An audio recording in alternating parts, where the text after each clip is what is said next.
I am not going to open with a talk. For those of you who were at the last session, you heard what I thought about belonging. More importantly, you heard from Dr. Powell. For those of you, how many of you were not at that session and this is your first opportunity? Okay, so we're going to do a quick recap. Plus, Dr. Powell and I had the opportunity to talk yesterday for the Stop and Talk podcast. We'll be rolling that podcast out very quickly.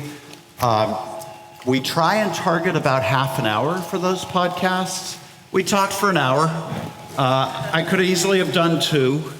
It's worth every single minute, so I encourage you to take the time to listen to that if you get a chance. But we're going to quickly talk about why this matters, and then we're going to bring the rest of the panel up on stage. John, I just wanted to ask you quickly, yesterday I asked you a question about why the concept of belonging matters right now and why it matters in a community context. Most of us can probably get that there's something going on at the national level and the global level that requires attention, but why should San Diego or any community care about belonging? Well, it's a great question, and first of all, most people live their life at the community level. It's where do your kids go to school? Where do you shop? Where do you go to get your car fixed? If you have a healthcare concern, you don't go to DC, at least I don't. You go to your local health provider. If something happens, you turn to your neighbor. If your pipes break. So even though the federal government is important, even though the whole globe is important, most of us live our day-to-day life in community and in neighborhoods. And if we don't feel like we belong there, and I would encourage, as you think about rolling this out, to do some surveying, to sort of create a baseline, to know who feels like they belong in different places. For example, I'm at UC Berkeley. It won't surprise you that when we do belonging surveys, there are discrete groups of people who feel like they belong, and the discrete groups of people who feel like they don't belong. And so the neighborhood, the city, the region is where we live our daily life. And if you don't feel like you belong there, you don't feel like you belong in the country either. So why belonging? Well, the name of our institute is the Othering and Belonging Institute. And when we changed our name about 4 or 5 years ago, there were a number of people, friends and colleagues, who said, don't be negative. It's the Belonging Institute. Just call it the Belonging Institute. And we were listening. But when we went out to the community and told them what we were thinking, they said, I love the idea of belonging. It's just not my life. That my life on a daily basis is a life of being othered. Every place I go, I'm basically told, you don't really belong here. And so it's the othering aspect that actually gives the sharp edges to belonging. And the othering process is going on at multiple levels. It's going on at the national level, it's going on at the global level, it's going on at the neighborhood level, it's going on over and over and over again. So much so that in a recent study, the majority of Americans, not just Black Americans, not just Latino Americans, not just Native Americans, the majority of Americans said they don't feel like they belong. And to some extent, in some cases, white men were the most extreme group to express a sense of not belonging, feeling other. When a whole country starts feeling that way, we get what we got. We get a country that's not functioning.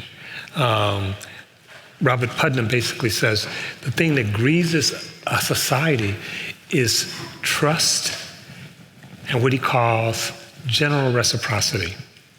By general reciprocity, he means, I'm sorry to go on so long. No, that's a great answer. General reciprocity is like you do something for your neighbor, and it's not that the next day your neighbor does the same thing for you. That's specific reciprocity. That's transactional. That's tit for tat. But you do something for your neighbor, it's like paying it forward. And maybe your neighbor does something for another neighbor and another neighbor. And it's like, it's a general sort of depositing it into the collective pot. And he's saying, if we don't have that, and trust is a big part of that, society doesn't work for anyone. So I think you have to do it at the local level. You can't just do it at the federal level. And I think San Diego is a great place to do it. It's a very diverse, vibrant, you sit here on the border, and people want to do it. The last thing I'll say for now is, and I always say this, but I just think it's so phenomenal, to just remind us that we're all born physically attached, spiritually attached, and emotionally attached to another human being. Now, sometimes we forget that. We literally are attached to another human being. And we may cut the umbilical cord, but we should never cut the spiritual and emotional cord. We're always connected. And when we fail to acknowledge that, when we fail to build systems that support that, we all suffer. And the United States is suffering from isolation, suffering from loneliness, suffering from despair, even though we're one of the richest nations in the world, even though we spend more money on healthcare than almost all the other countries combined. We spend it on treatment. We wait until someone comes in broken and then say, what can we do? Instead of saying, we should stop breaking people. So I want to thank you for that answer. And before we bring the panelists up, I've got one more question. But I also want to acknowledge that, I don't know if you saw what John did there, but I forgot to introduce him. So he introduced himself in the context of and I assume you all have read his bio and you know why you're here. But thank you for accommodating that as part of your answer as well. So I think it's important to acknowledge that in any group of human beings, there are diverse perspectives, even a group that comes together for a conversation like this. And coming out of our last conversation, you will not be surprised to hear, because you and I have talked about it, that there were people in the room who thought we were soft pedaling the message and that belonging is maybe not a strong enough concept for what needs to be said. And then there were people in the room who thought we were trying to indoctrinate them into some new way of thinking about a set of issues, and who would prefer that we not talk about them, that this is a way of talking that isn't healthy. And we heard from both.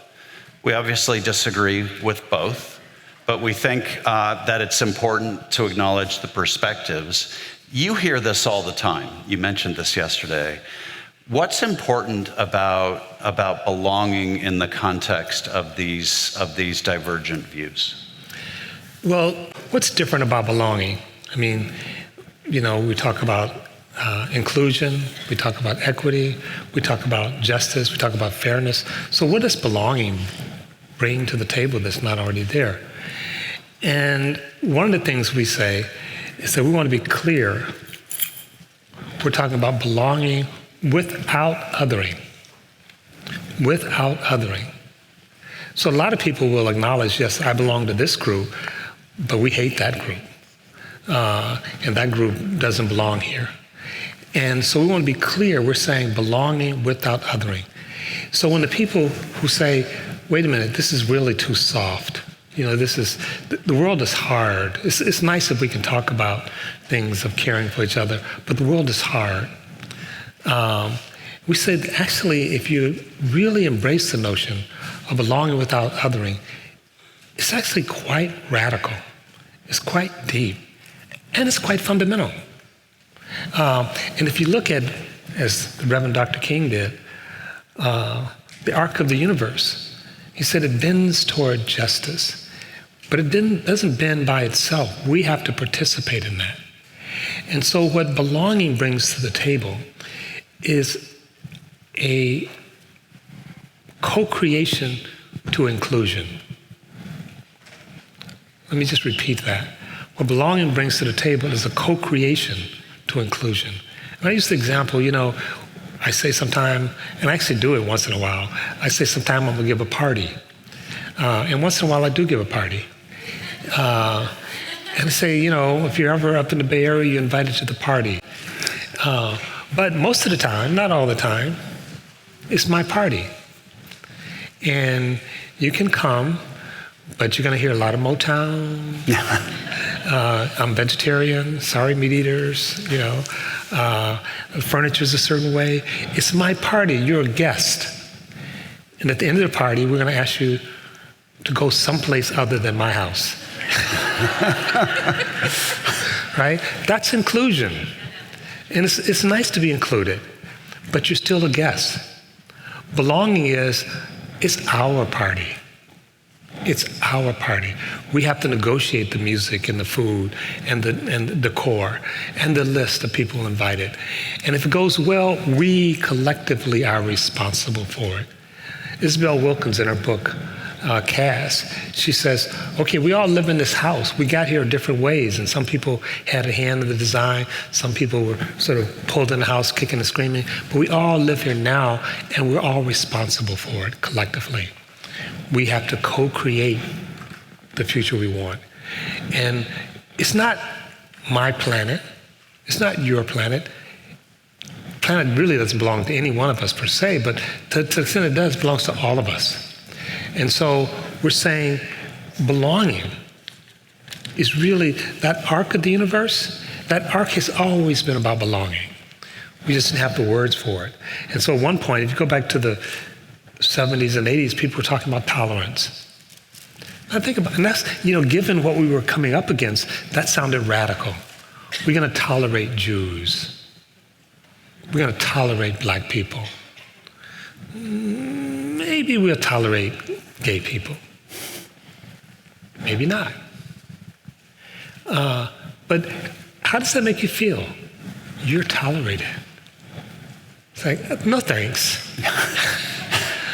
And sometimes that toleration was predicated on, you have to behave yourself. So next year is James Baldwin's 100th year birthday when he was still alive.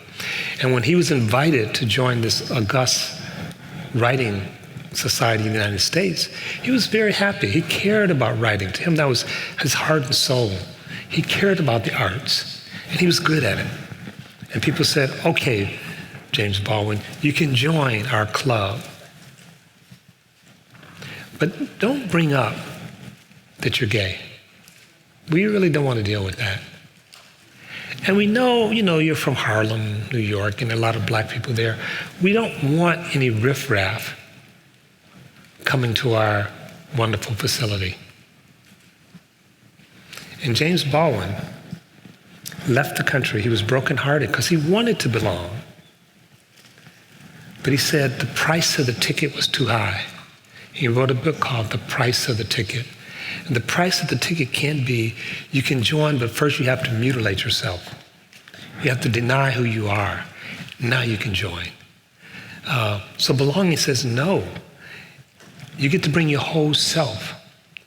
That the price of the ticket is being born. That every human being, even those I disagree with, even those that are wrong, and sometimes I'm the person that's wrong, has dignity. Every human being has the spark of the divine. Now, that's a radical statement. That statement has been made before. We held these truths self-evident.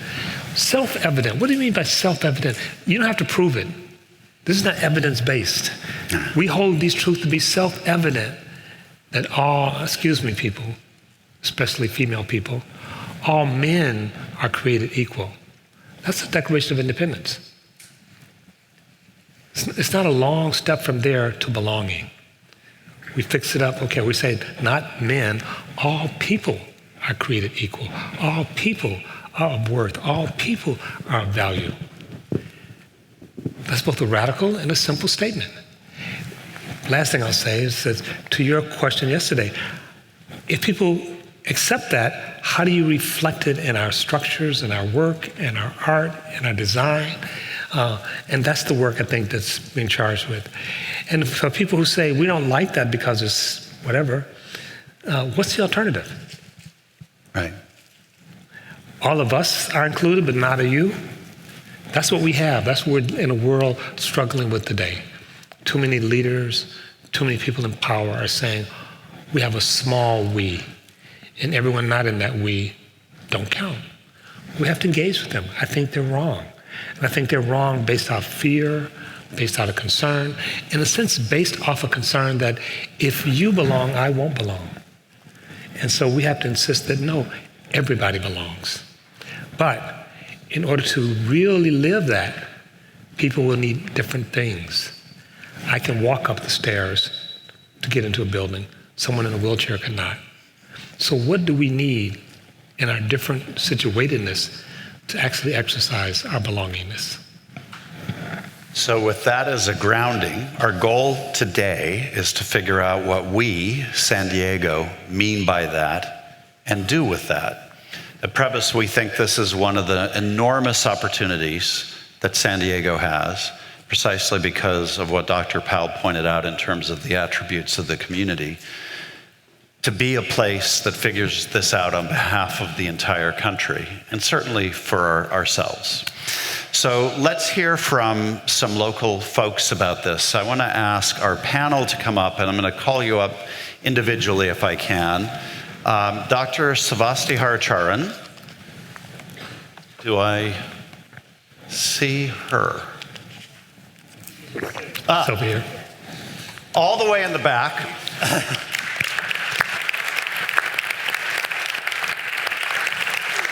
So,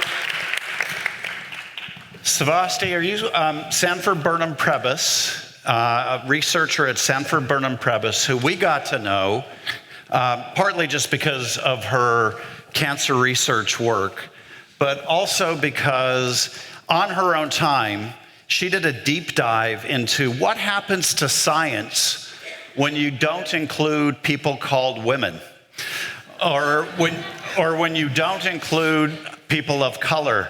And it turns out you don't get great science. Stunning. So Svasti, thank you for being here. I want to ask Michael Hopkins from Jewish Family Services to come up. And Michael has been doing extraordinary work, obviously, as his organization in making San Diego work for everyone, regardless of circumstance. And I just want to acknowledge, is part of a consortium of local nonprofit organizations doing work they really shouldn't have to be doing, to be honest, in accommodating asylum seekers in the US and the massive influx of asylum seekers that have come into our community, and they are bearing the burden on behalf of all of us, and frankly on behalf of local, state, and federal governments, to make sure that this community responds in a way that is both welcoming and respectful of the systems that we have that we need to also maintain for everyone else. So thank you for that.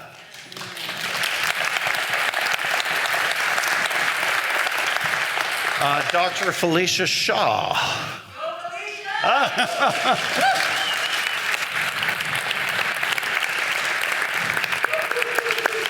So Felicia is she's just amazing. You just heard it. But has spent decades being a voice for arts advocacy in our community. And when I was talking about arts advocacy earlier, I was talking about Felicia. And not just advocacy for the arts, but advocacy for diverse voices in the arts, to make sure that artists of all stripes in our community are recognized and have the opportunity to have their voices heard. And then finally, Macedonio Arteaga Jr.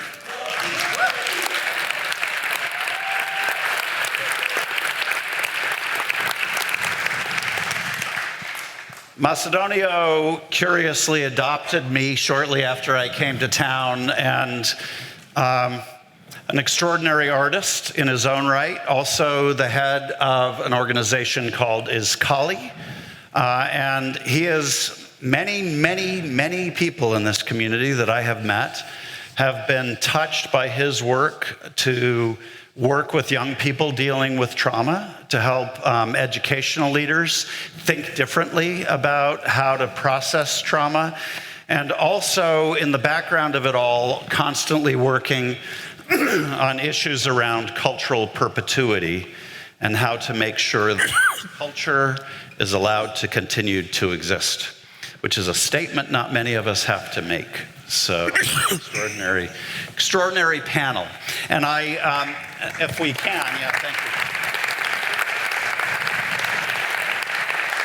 So I'm going to ask the first question, and then John, I'm going to invite you to ask a question. But I want to just ask each of you what belonging means to you in your work. Svasti? Well, for me as a scientist, belonging really means walking into a room and seeing people who look like you and sound like you, which I admit is difficult for me because I've lived on 3 different countries and my accent is probably difficult to replicate for anyone else. But being a scientist, that's hard because not a lot of scientists look like me or sound like me. But being able to walk into a room where people don't question my presence would be belonging. Okay. Michael. Are these on? Yes. First, it's just an honor to be here, and I appreciate the opportunity. I was also thinking that I hope you all tolerate me. I'm Jewish and gay, so I had 2 out of the 3 of you are. So be tolerant of my, my snarkiness, I guess. So belonging is really this combination of acceptance and feeling connected. And so for me, it's a feeling, right? It's and it's both together, right? So it's not just feeling that I'm accepted for who I am, but it also that I'm connected in some way.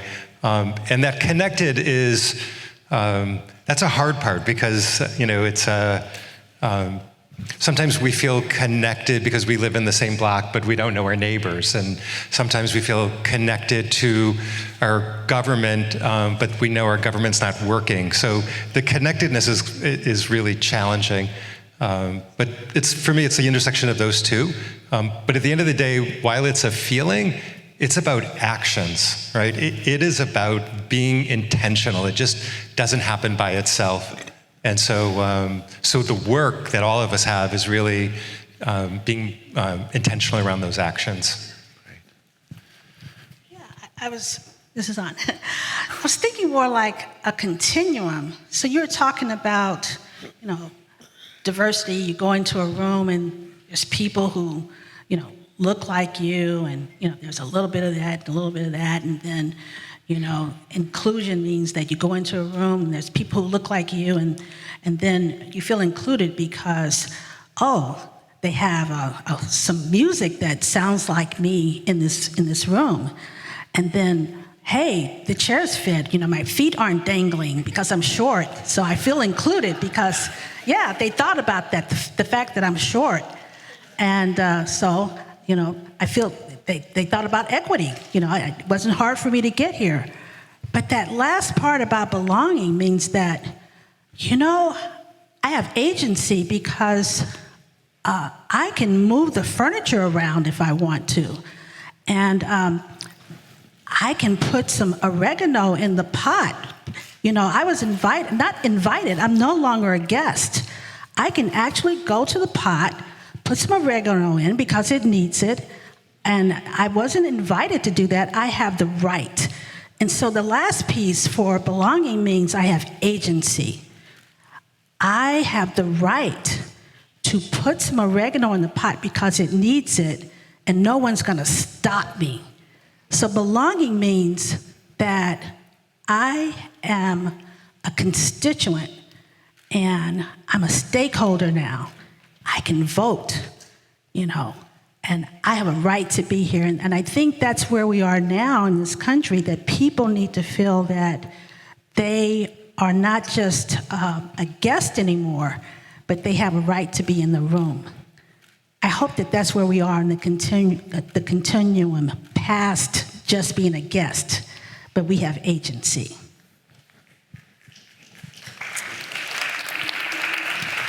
much time do I have, Grant? You and I will talk later. Okay. There's just so many ways I could answer this.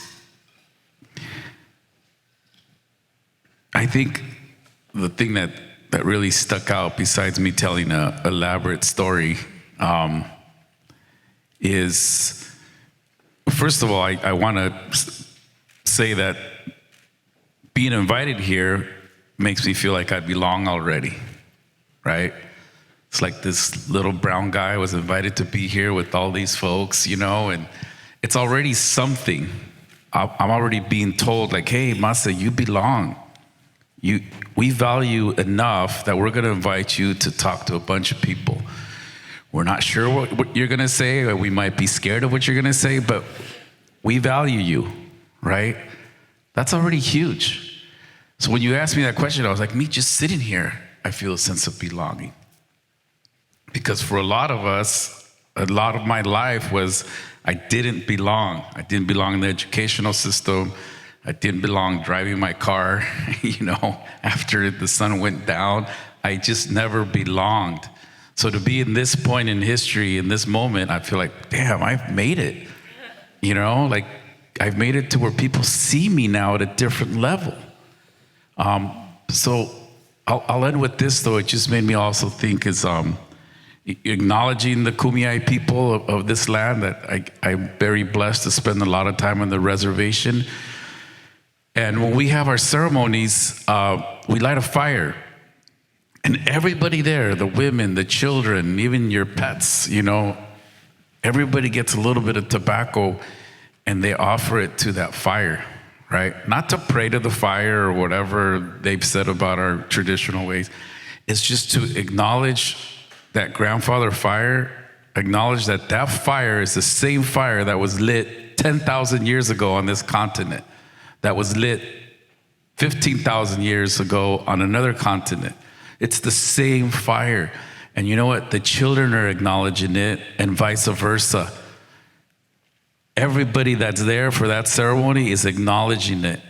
And you get that sense of belonging, not only to the fire, but to everybody around you, and to the birds, the turkeys that walk by, the deer that come by. We start teaching the young people that this is how you belong, by connecting to the land, to the earth. And it doesn't matter what color you are, ethnicity, or if you're Jewish, or if you're gay. You're being acknowledged. You're acknowledging the fire, and the fire is acknowledging you, right? And that owl that's up there watching everybody, probably making fun of me, you know, that there's a reciprocal thing going on there, and we're acknowledging each other at the most basic human way to do. Just offering tobacco to that fire, saying thank you, Grandpa, for keeping us warm or helping us light these rocks. So I'll stop there because Grant's gonna cut me off. I sense it. I have no discipline around this right now. No, and I actually had the opportunity to do that ceremony with your group at the most recent gathering, and it's extraordinary, the power of a ritual around encouraging belonging. So maybe, do you have a question, John, or should I leap in with another one? You can lead it. I have a bunch of them, but I'll save them for later. I'm going to leap in with another one based on what Macedonio just said, and then hand it over to you. So the power of a ritual to bring people in. You all are influential folks, and we've heard a little bit about why you think what belonging is, but how do you encourage it in your work?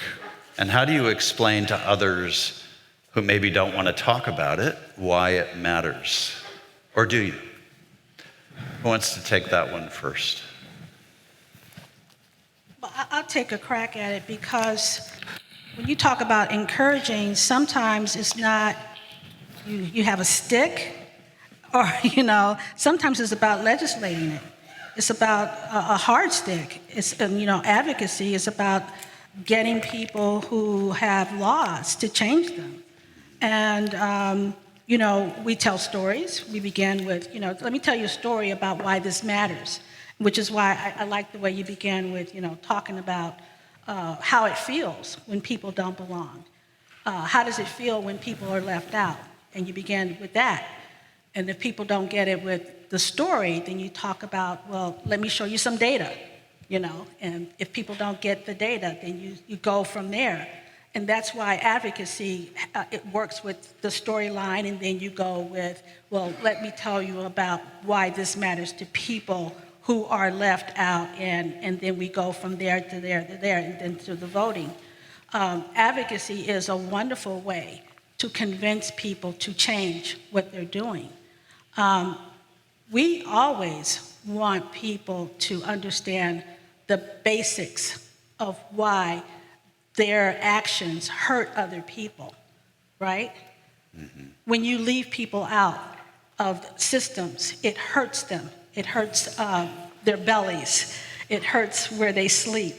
It hurts how they're educated. It hurts their pocketbooks. So, yeah, not belonging matters to everyone. And so we have to educate them with stories that matters to people. I have a story there. Oh, I'm sorry. Yeah. Mine's pretty quick. I think advocacy is so important, but for me, the biggest action that someone else took that made me feel like I belong was when I first became an independent scientist, which meant I had my own lab. And I walked into this institute, Sanford, Burnham, Prebys, and there was a group of scientists all staring at me as I walked into the room to be introduced, and they introduced me. And I made some sort of joke. Probably wasn't funny, I don't remember, I was really nervous. So I made some joke, and then everyone just stared at me. And I felt like, oh, maybe no one understands my accent, maybe no one knows what I'm saying, maybe they don't realize it's a joke. And I was going to follow up with something else because I was feeling very flustered. And the gentleman sitting next to me turned around, laughed, and put his arm around me and added some statement to the conversation, and the conversation just started rolling. And for me, just the power of that gesture of laughing at a joke in a group was so powerful in making me feel like I belonged and making everyone else join into being more open to whatever this new perspective or new person was. And that is still today, I think, the most powerful thing I do to promote belonging in my immediate environment, like in my lab, in my institute, is to just, in any room, if you have the opportunity, go that extra mile to just make the person who's just walked into the room feel like they're a part of the conversation. And I feel like it's something everyone can do. So, Grant, you asked, if I recall, you said, how do we teach it, right? Is that what you Well, that asked? could be. Something, You can go with that. Or what was the question? It was, how do you encourage it? Oh, how do you encourage it? Same difference, right? How do you encourage You can tell it? we're friends. Yeah. We're playing golf after this. No, we're not. How do you encourage it? Tomorrow? Was it tomorrow? No, I'm serious. All right. How do you encourage it? How do you teach it? Right? How do you demonstrate it? So I was thinking you were talking about story, right? Yeah. And I'll tell you a quick one, because this quick one happens all the time. I work with San Diego Fi School District, training teachers, administrators, working with young people who have a lot of trauma, a lot of pain. So I'll tell you a super quick story, and I will speed it up. I go to a school because 10 little boys, brown boys, have been fighting, and there's more degrees and PhDs on that campus, but they can't handle 10 elementary school boys. The color of their skin may have a little bit to do with it. So they call me to come in, and the first thing the vice principal literally says to me, this happens all the time, well, if they don't behave, I'll suspend them, don't worry about it. I'm like, I just got here, bro, chill out, just go ahead and bring them in. I'm gonna be in the room with them. It's like, well, do you need security here? I'm like, why would I need security with little boys? Like, well, because they were doing this, and okay. So I start meeting with those boys. We start a little program there. Eventually we go on a little field trip, and a couple of the kids, we find out, the chaperone tells us they were getting high in the bathroom, right? Okay, they got high in the bathroom. So one of the ministers said, well, they're going to get suspended. This is, no, slow down, buddy. Slow down. You brought me in. So we're going to do things my way, right? We sit down with the boys. We start talking. And we don't know who, but we know it was one of them, because there were several boys that went, other schools went. Several boys went.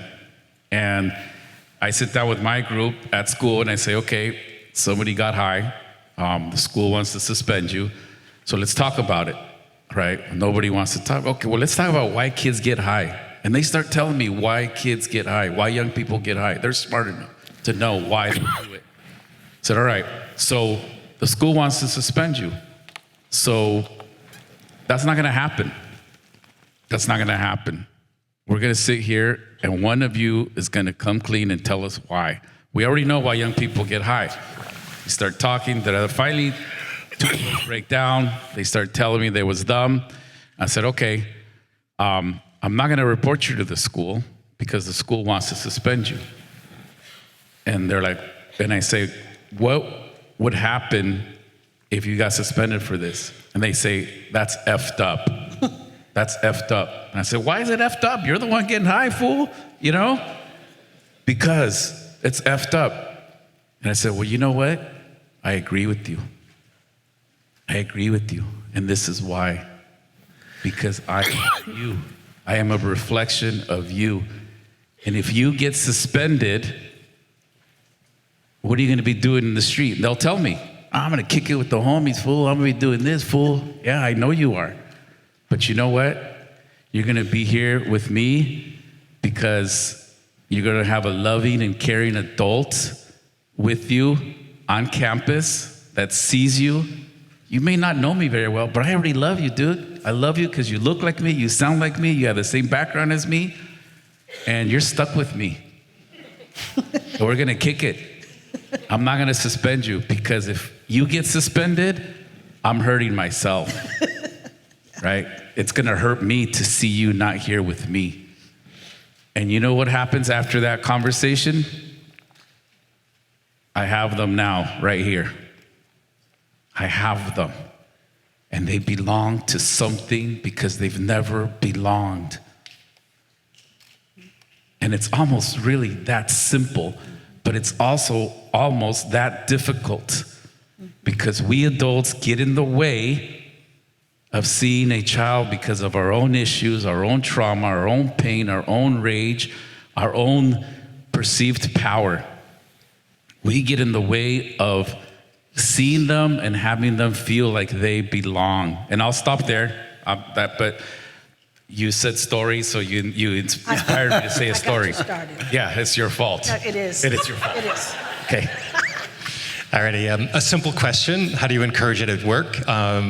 But not easy to answer. So I was thinking two perspectives. So one is how it happens, I'm going to say in the field or in the work we do. So for example, and then the other way is how it happens on a staff level.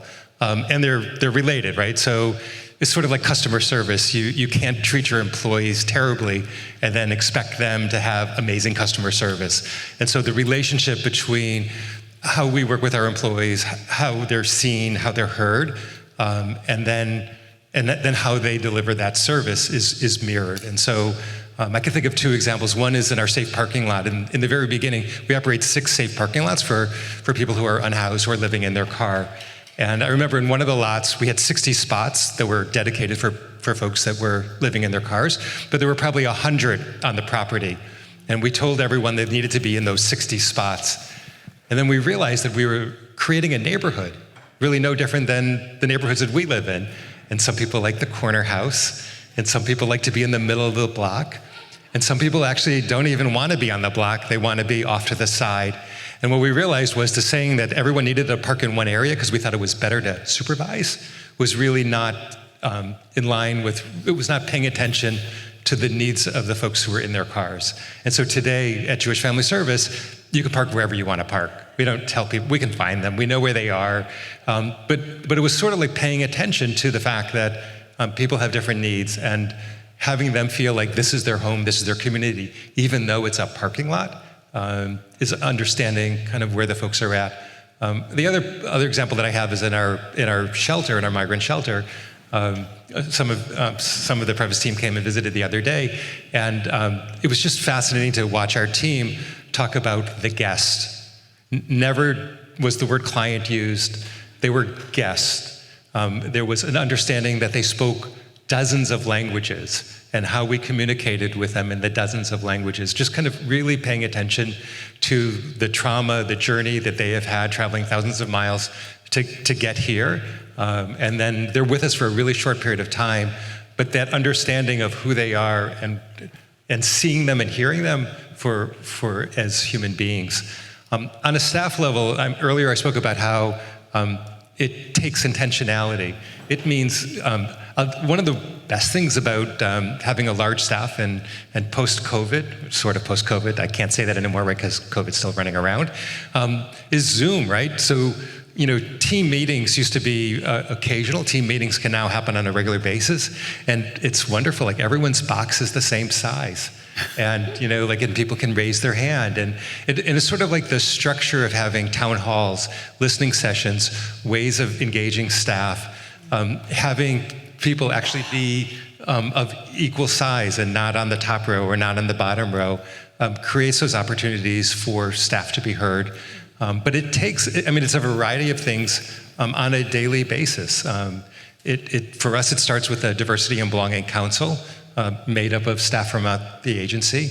But it's really, it's intentional work, because it just doesn't happen because it feels good. You have to do the work. That's great. John.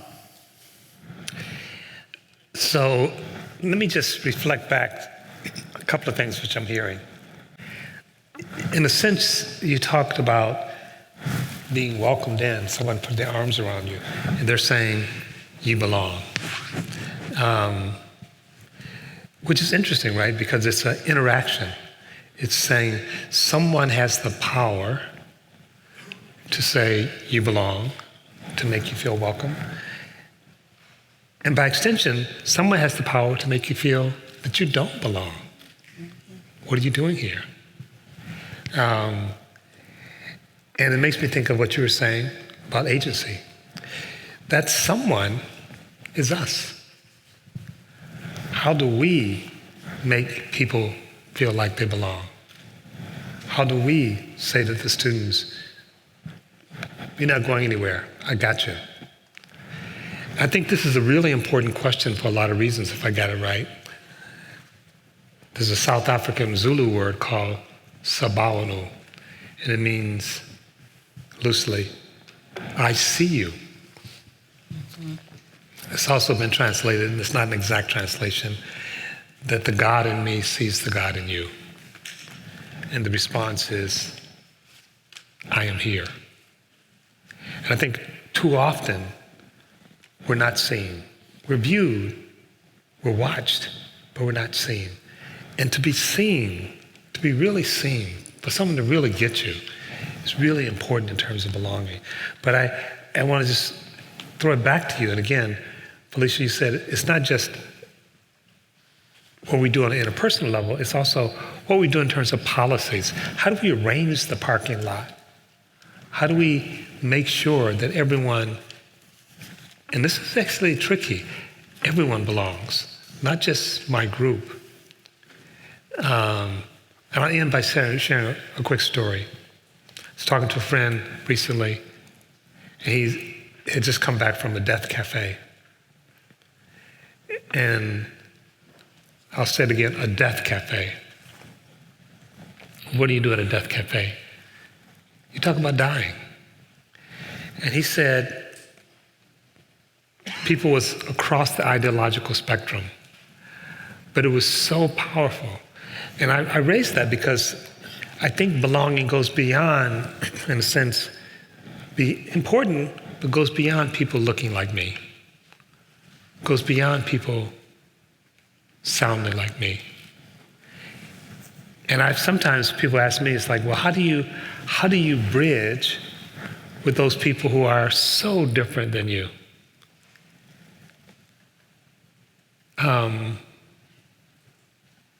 A story, right? as is told, a woman comes to the Buddha and she's crying because her child has died. And she says, Lord Buddha, I hear you're powerful and wonderful. Can you bring my child back to life? And Buddha says, Mother, before I intervene, let me ask you to do something. I want you to go around and talk to people and find someone, a household that has not experienced death. And she comes back after a year and she said, I couldn't find it. And the point I'm making is that when it's like, okay, I don't speak the same language, we are all between life and death. Every one of us, that umbilical cord is cut and we're aging, hopefully, well, but we're also dying. So there's this common human, and not just human, this common life experience of death, which could be, doesn't have to be, but could be a bridge. So I guess I want to come back to you with this question in terms of your agency goes beyond your group, however you define your group. Your agency potentially goes on, how do you arrange the parking lot? How do you arrange a space so that all the students can feel like they belong? And that takes some agency, it takes some power. You might think, who am I? I just got in myself. I don't even know what a bathroom is. But I want Grant to feel like he belongs. So if that's right, how do you not just extend that to your group, but begin to say every group in some way, and this is not conflating, saying everybody's the same, but to say that everybody belongs. So how do you do it with someone who's straight? How do you do it with someone who's a different political orientation than you? How do you do it with someone who's a different immigrant status than you? How do you create a container where you all can acknowledge each other's belongingness? So that's the question. Can you take that on, and how do you do it? And not just in the past, but how will you do that, San Diego, going forward? How will you create a space? So for the panelists, but for all of you, how will you create a space where everyone can feel like they belong? I think that's the big challenge. That is the huge challenge. I'm particularly concerned about our young people, and I'll tell a story about a new commission that I joined. It is so funny that this public commission, decided that we will have youth on the commission. This is a great idea. Most of the people who were appointed to this commission are older people, and so we can go to meetings during the day. Well, guess what young people do during the day? They go to school. They are mandated to go to school. So when we say, oh, let's have a meeting at 10 a.m., they are in school. But the people, I won't say who they are, had already decided that, hey, they must be on the commission. They gave us 3 members. And so we now have to decide how to make sure that they belong, that they can go to our retreat and things like that. It's now our job to figure it out. So I don't know what to do about that. We don't know what to do about that. That's our problem to solve. I guess we'll have it on a Saturday. Well, these young people, they work at McDonald's. Thank you for snapping. That makes you feel like you belong. But it's our problem to solve, in the evenings. And, they have to take the bus because they don't have a car. All those problems that have been created for us to solve. But we shall solve them. I don't think it's intractable, but they belong at that table because they have something to say, because most of them in a few years will be voting and they'll be making decisions for me.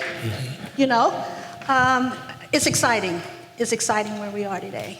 I can't wait. So can I, as the scientist here, bring in a scientific perspective? So for the longest time, people studied great apes, like chimpanzees, and they said the way chimpanzees feel that they belong in a group is when they have more chimpanzees who they consider other around them. In other words, their feeling of belonging was driven by fear or enemies or something that was different. And therefore the argument was that it's such an evolutionary drive for us as humans, because we see it in great apes, we see it in dogs, that the way you belong is by recognizing the other around you. And this became part of popular wisdom, and many people would have heard of this in different ways. But then it turned out when you study more great apes, for example, if you study the bonobos, which is a matriarchal group of great apes, and I think that's part of the reason, Just saying. But it turns out that they don't need others to feel like a group. They need to feel that connection and interaction, and they maintain their feelings of being a group and are welcoming to new members who join the group because they draw strength from the positive aspects of being a group rather than drawing strength from the negative aspects of being afraid of what is out there. And I think I would argue that it's not evolutionary and we don't need to be afraid of what is out there, at least not anymore. And I think understanding that and helping other people understand that makes a huge difference in changing how we think about belonging from defining ourselves by others to defining ourselves by who we are and what we do.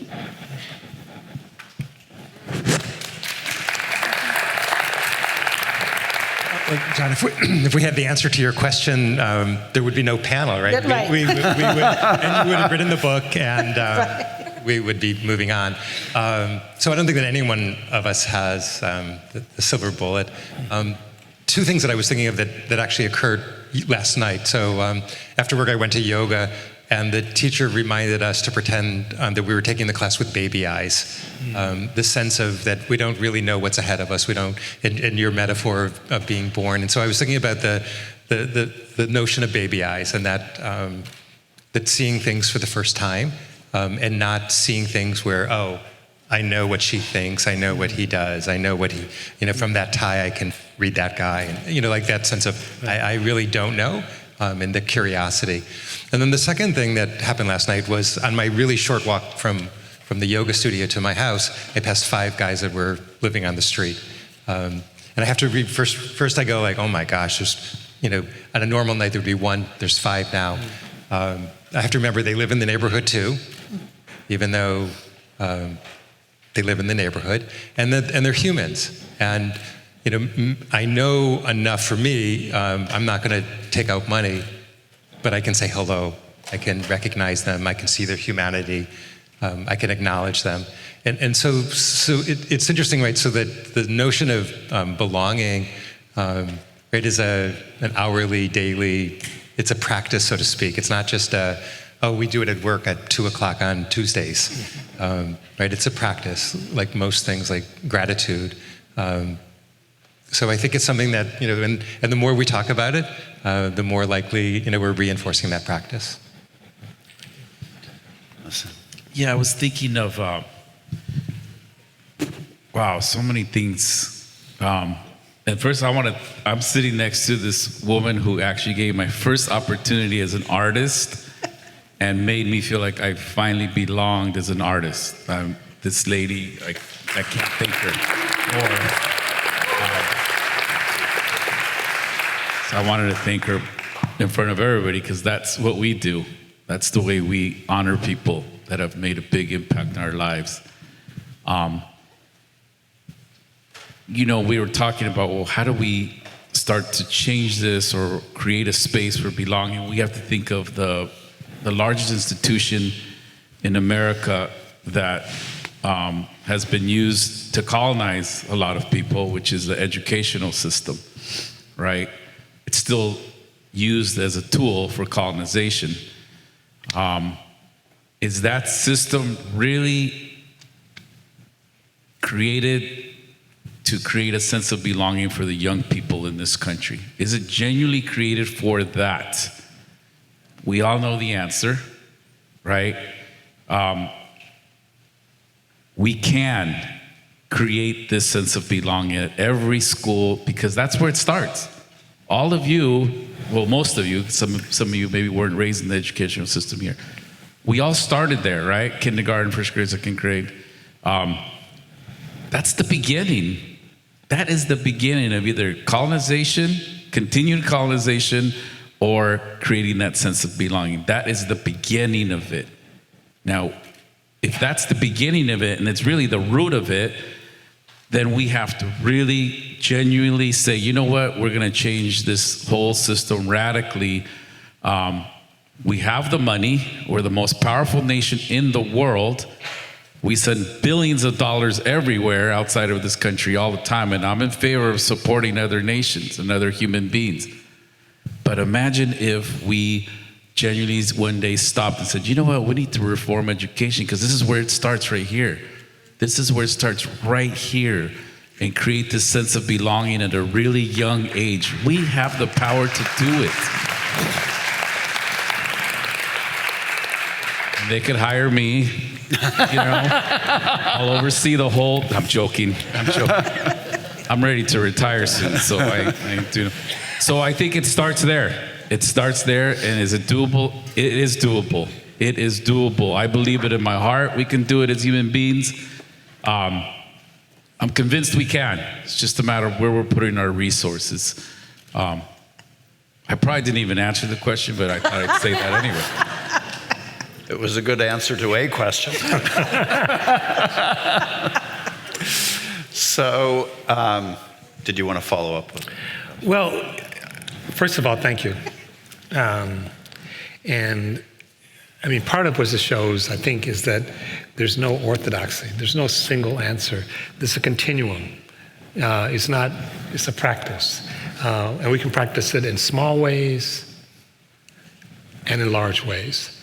And I don't know many of you, I know some of you, but many of you have people who have responsibility of powerful systems. You can actually, you impact, you have institutional agencies, you have staff. I would also say, just as to undergird this, my friend and colleague is here, Wendy Akey. Wendy, would you raise your hand?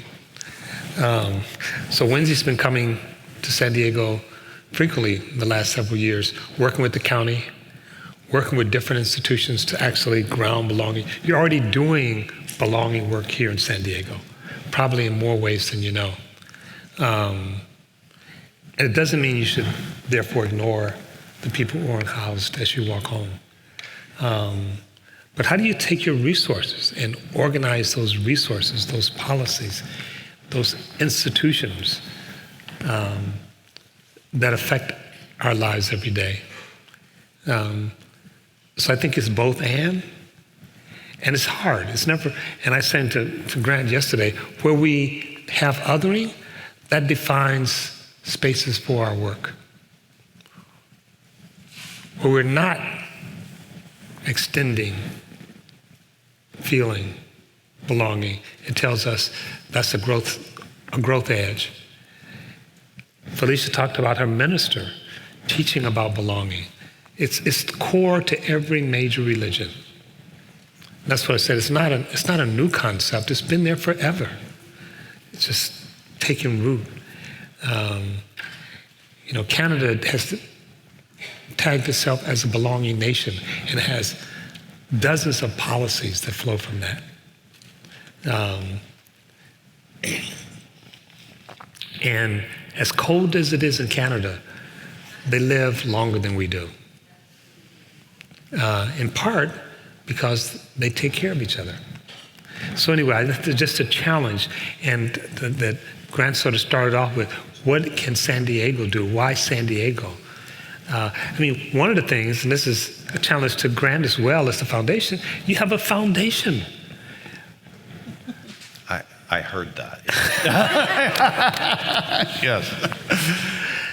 So it's a good reminder. And before we dive into, so in the next hour, what we're going to try and do is turn this over to you, and we're going to break into small groups to have this conversation about what belonging means to each of us in the room and collectively, and what we see as the opportunities.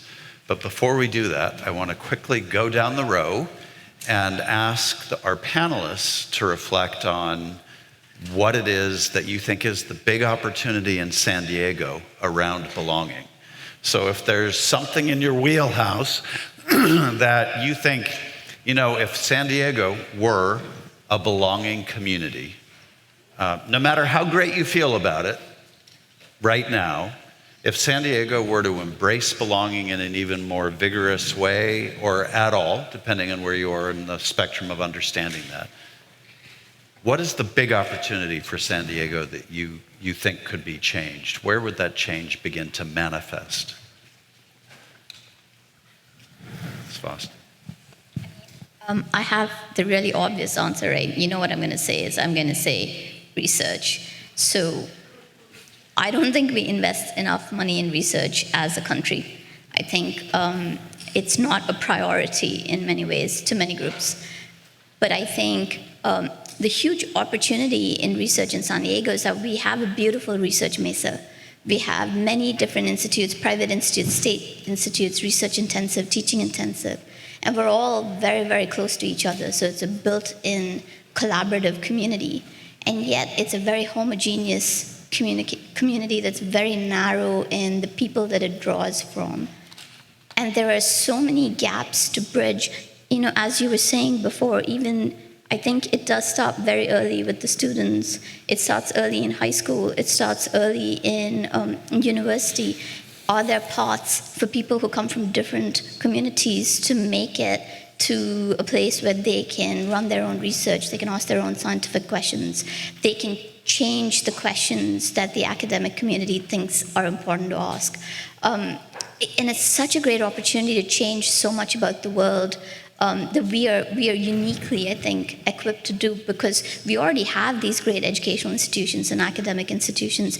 It's just putting in the money and the work to make it more inclusive so everyone can get a chance to participate in research. Well, you're not going to be surprised. If research is your answer, my answer really is I'm going to go back to the Bible, where in Deuteronomy, there'll always be poor among us, and that we have an obligation to extend a hand. How we take care of the most vulnerable in our community is, for me, a place to start in a conversation around belonging. And however we define the most vulnerable, if that's the folks living on our streets, if that's the folks that are that go to the refrigerator at night and there's no food and mom's worried about how her children are going to eat breakfast. But there are so many in our community that are really, really struggling. And until we figure out a way to take care of the most vulnerable, we won't feel like we're really connected and part of a community. I think our young people are going to save us.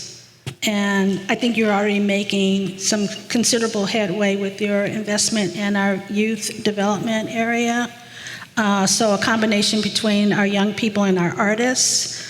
They're going to open up opportunities for us to see ourselves in ways that we've never seen before. So youth artists, youth development, there's quite a bit of opportunity for us to invest in the way they see the world. They're so welcoming already. So that's where the belonging begins. So let's invest in them. Great. I would say I'm thinking of all the organizations that are here, just right here, and outside of here. How do we start work with you all to start self-reflecting, right? What are you doing at your job to help others feel like they belong? What are you doing as a leader? What are you doing as a coworker? Mm-hmm. We spend more time with our coworkers than we do with our own families. Mm-hmm. And it doesn't even cross your mind that you do, right? I want to say it one more time. We spend more time with your coworkers than you do with your own family. Are you building a family within your own circle? Right? That's the work. Are you building that within your own self? That's the work. That's the real work. And can we do it as San Diegan? A lot of us can, right? We can. We can't do it if some of you just today, you're like, damn, you can say fool, that fool made me think today. You know what I mean? If we planted a tiny seed, somebody up here planted a tiny seed and you go act on it, that's how change happens. So again, I have no clue if I answered the question. That's my final statement, Grant. Well, thank you, Macedonio. All right, so we're going to turn the program over to our groups next for the next hour. And what we want to do is get you together into conversation to talk about basically the answers to a similar set of questions.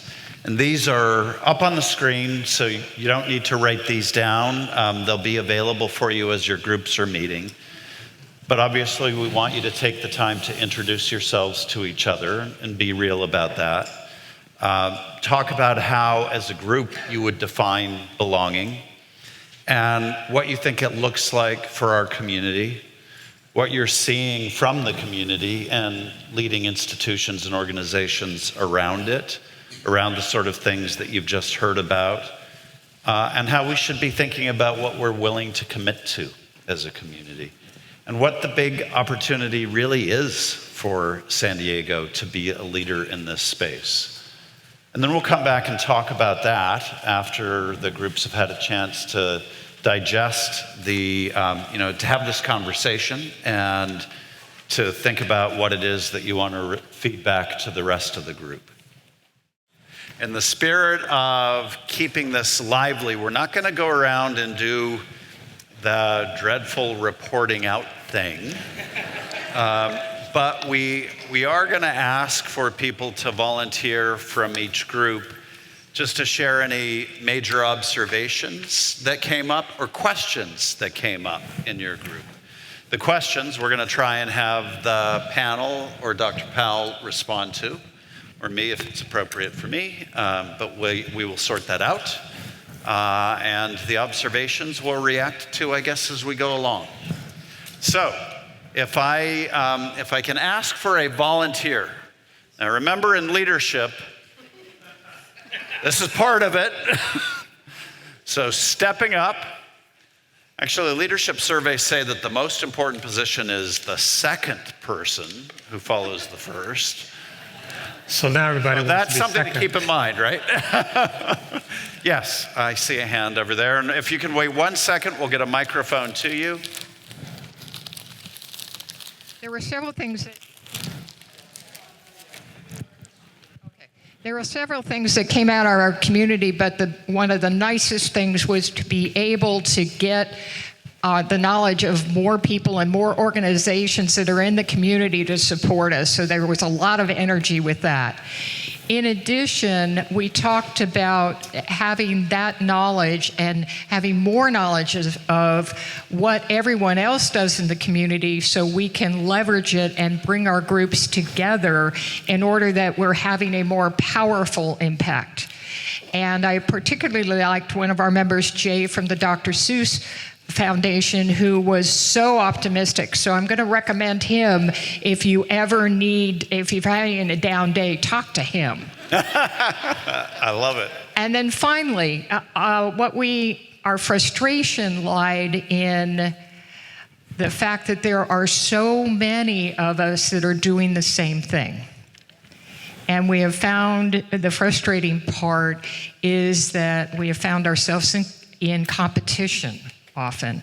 We would like to see that dynamic change in this community to where we can feel in a more belonging environment to where we can work together and would challenge our groups and maybe foundations, and don't worry, I'm part of a foundation, to work together to see how we can change that dynamic. Thank you for that. and modeling the way, observations and thoughts. So thank you for that as well. Yes, hand here. There we go. We have our all-important second person. So I'll ask the question that I asked the group here, which is, we're coming out of COVID. We're still in the midst of COVID. We are coming out of a few years of social conflict and issues around race, identity, sexual orientation, gender identity, all that. And we've pulled ourselves, many of us have pulled ourselves into our light corners. What are the opportunities that we have? I mean, I know the opportunities I have and that I've taken, but what are the opportunities that have been provided to us to be able to reach out across the divide, to engage in those difficult conversations that we may want to, we may not want to engage in? And how are we given the incentive to do that? Okay, a set of tough questions there coming out of COVID, and I think, what resonates for me in that question too is, I think people made assumptions in the context of COVID about how this would play out. People made assumptions in the context of the reckoning that followed the murder of George Floyd about how that would play out. And of course, what always happens is things keep moving and evolving, and now it feels like we're in a different space. And so the question is partly, how do you see the space that we're in, and how do we keep that conversation evolving and continuing? Who wants to take that one on? It's a great thing having a brave panel with me. I'll be happy to follow Michael.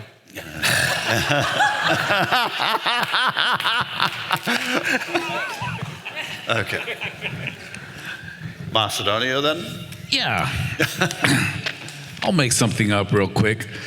All kidding aside, you probably figure out I am a comedian too on the side.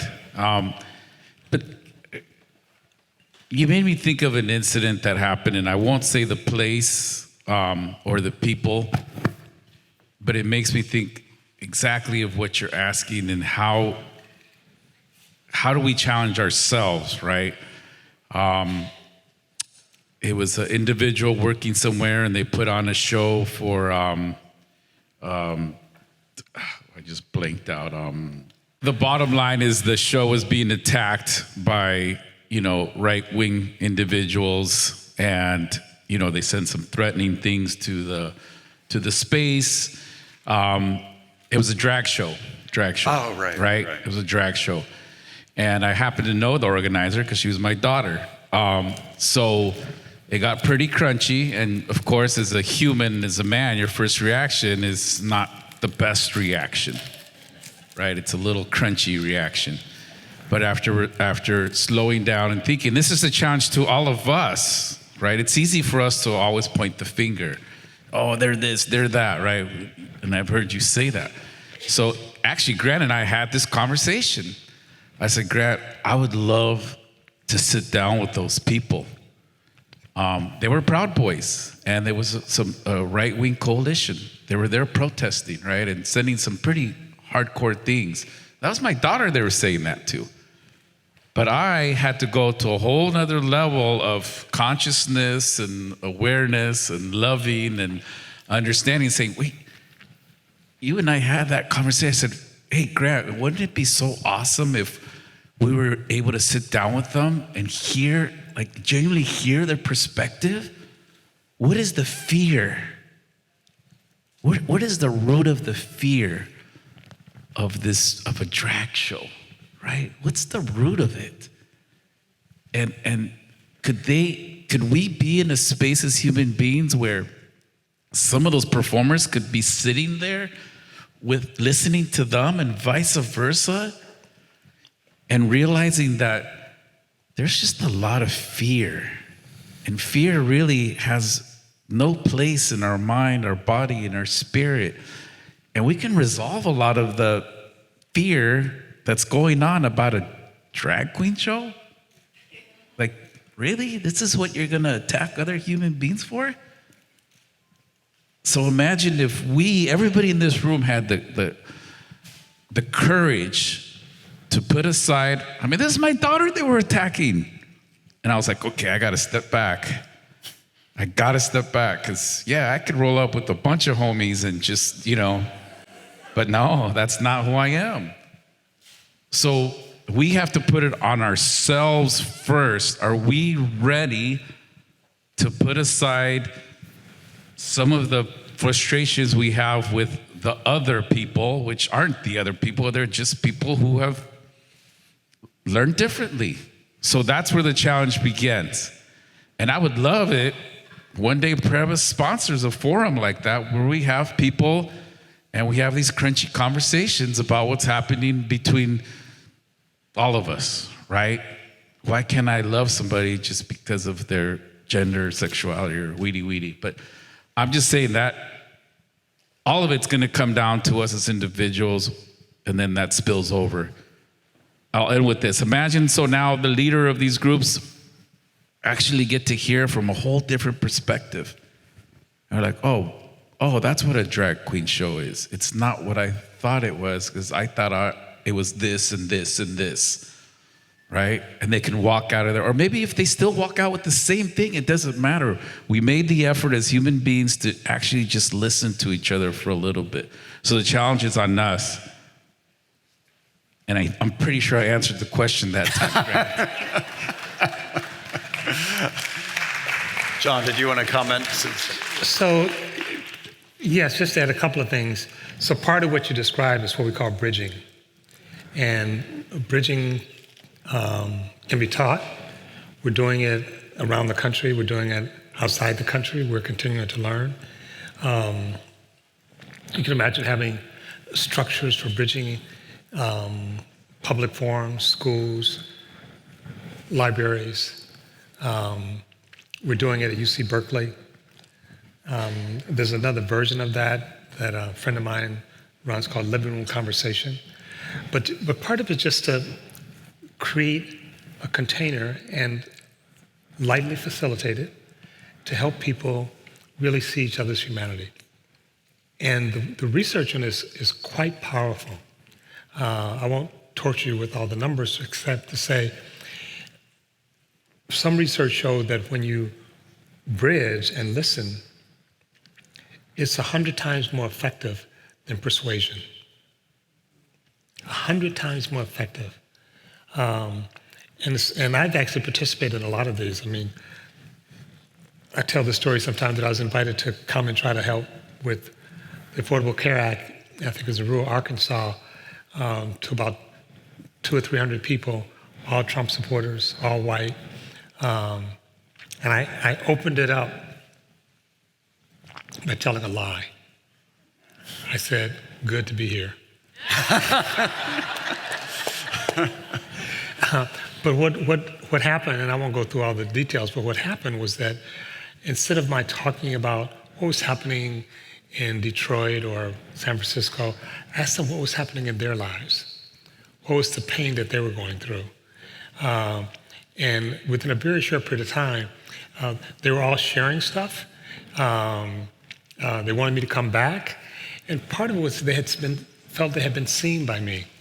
They had anticipated that I'd come down and I'd have a position and they'd have a position and we'd fight.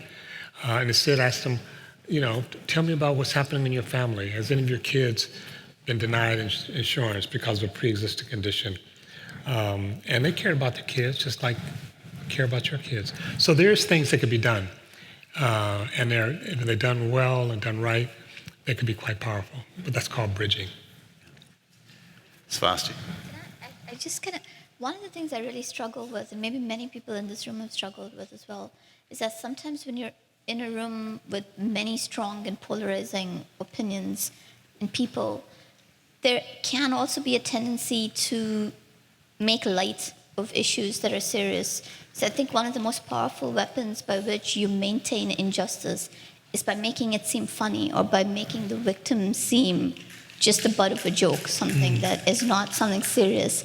And I think the hardest thing for me has been not just engaging and listening in serious conversation, but also being willing to do that really embarrassing and awkward thing of saying, I don't find that funny, which is sometimes very hard to do, at least for me, in a social situation. And I think learning that, as well as learning to be open to the other person's point of view, have been the two most difficult things for me, especially when I feel very morally righteous about my opinion, which I often do. So.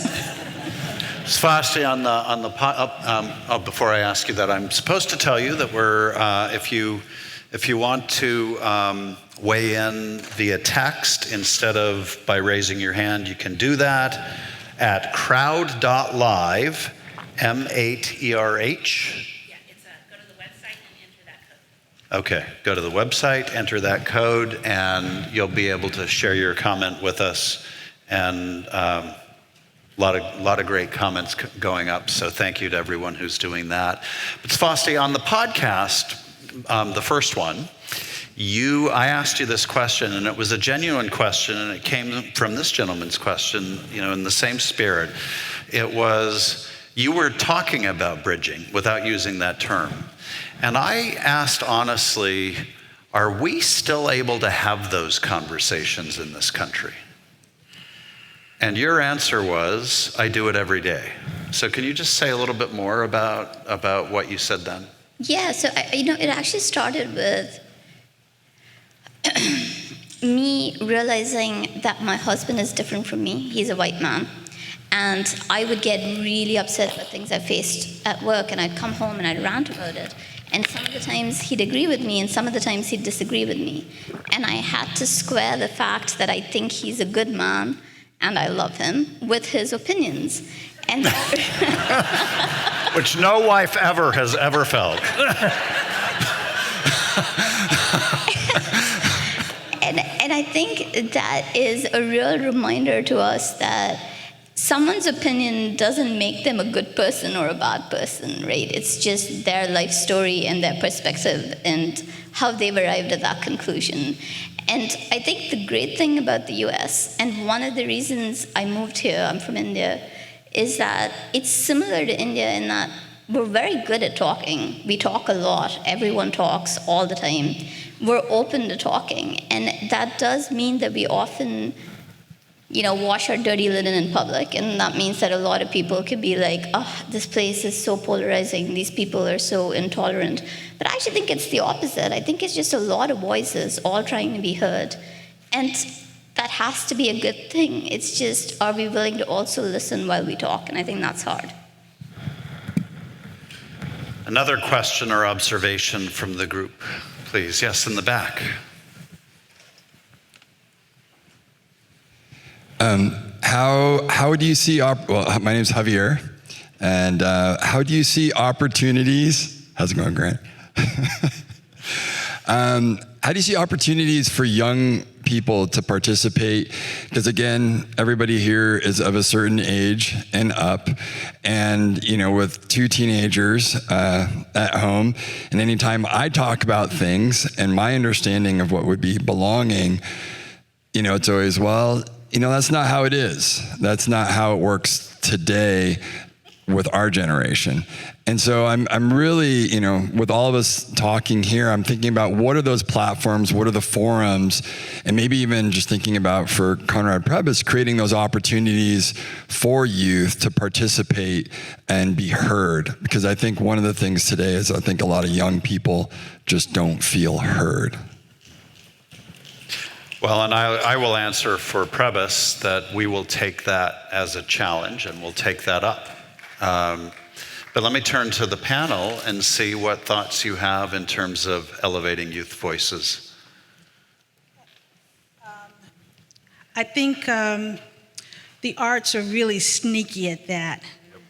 They provide such a rich platform to engage youth in having their voices heard, whether it's through dance, the visual arts, theater.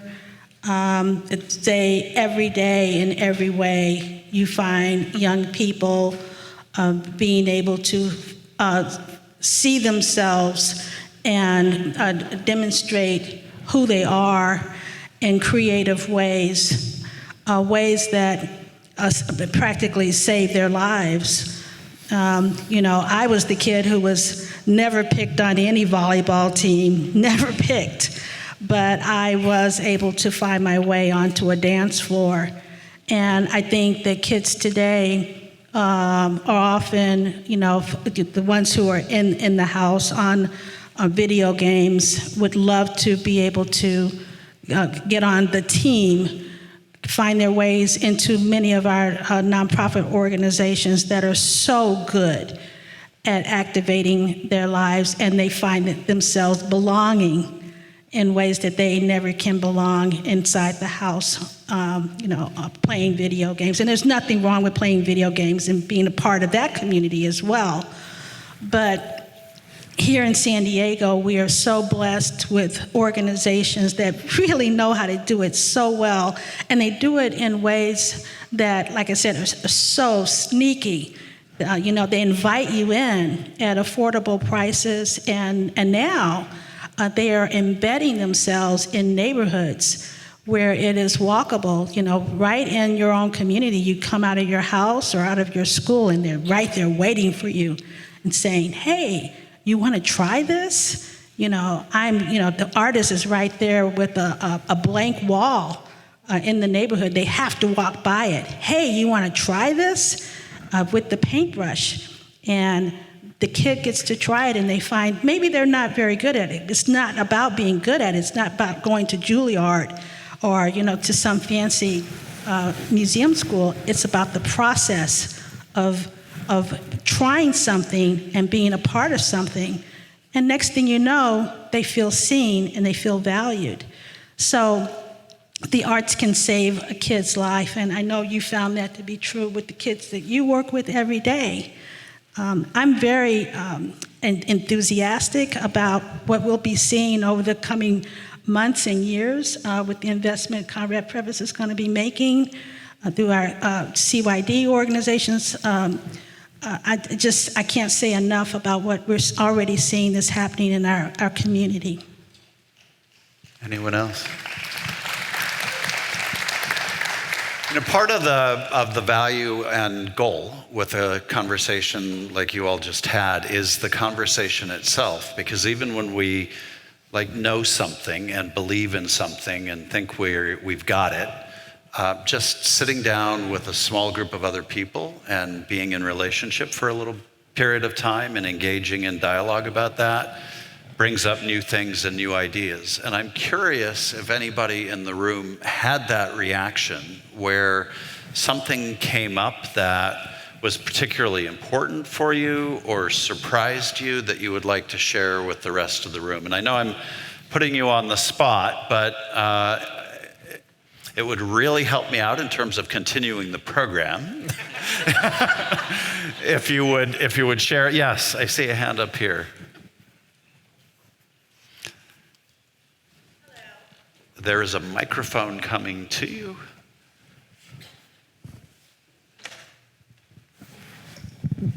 Hello and good afternoon. My name is Lataisa Flowers Jackson, and I work with the YMCA of San Diego County. At our table, there was a lot of discussion about STEM, about potential college students and those navigating institutions of higher learning. And I was sitting there sponging because I'm an introvert. My boss is right here. But as I was sitting there, I realized I also had a different identity. I'm also a mom. And I happen to be the mother of a young man who has autism, who is also African American. And that was one of my biggest fears in life, was giving birth to Black sons, and I did it twice. And then my daughter did it as well. But I was listening to the talk about increasing access to STEM opportunities for youth of color, right? And for women or youth and girls for STEM. But I also thought as a mom of an adult with autism, because he's now 27, that I wish those opportunities had been available when my son was coming through, because he was also in a biotech program and he also had a paid internship at a research lab in La Jolla, but he didn't have those soft skills to be able, or the social capital to be able to navigate those opportunities. So that was an aha for me, and for them just thinking about the great work that they're doing to make sure that people felt full inclusion, meaning that they had full access, and they felt like full members, and they could meaningfully contribute and then benefit from those contributions as well. And that's what I think, belonging is a part of that. Once you're a full member, and once you have the ability to contribute and then benefit from those contributions as well, that makes you feel like you belong. And so I just wanted to say that aha came up for me, and I was saying, y'all need to talk to the autism moms. So that's that. Yeah, thank you. Thank you. A lot in that. So who would like to comment on that? I'll comment on it. Thank you, first of all. So I met with the governor's office a couple of weeks ago. I think this is public. If it wasn't public before, it's going to be public now. But anyway, they have a program, basically it's like the Peace Corps, but it's called California Corps. And over 10,000 people have gone through it. And it's 80% of the people who've gone through it are low income, and 80% are people of color. And you go through the program, you get a stipend. You do some activity in your community, you give back in some way. And then if you complete the program, you get $10,000. And you can do it, I think, a school or some other things. And so they're surveying people saying, okay, you've gone through this program, here's your $10,000. What's the most exciting thing, the most fulfilling thing that you got from this program? And again, remember, these are young people, by and large, who are low income, who just got a check for $10,000. And almost without exception, they said, going through this program created in me a sense of belonging. That I was of value to my community, and that felt great. And so then they came to us and said, we got a belonging program. But they hadn't structured it that way. And now they want to go back and see if they can even bake that in. So to your point, and I think a couple of people have said this, basically people being part of something that they help contribute and have agency. They're not just a guest, they're not just invited in. Really matters a lot. So I think those are another set of possibilities for San Diego as we think about going forward.